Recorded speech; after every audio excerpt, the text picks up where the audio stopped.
yeroo rakkatee ani dhiibbadhu hamilee dhabee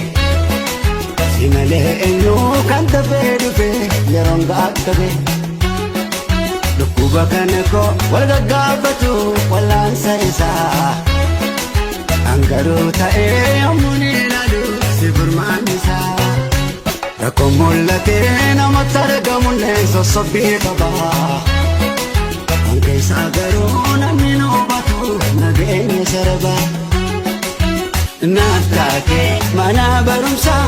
ani kan kee ta'uutu na boonsa ani kan kee ta'uutu na boonsa maqaan kee abjuu dhugoomsa.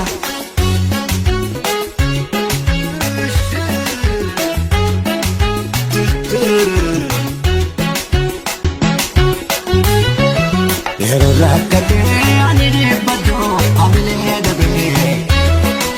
si malee eenyu kan dafee dhufee yeroon gaagabee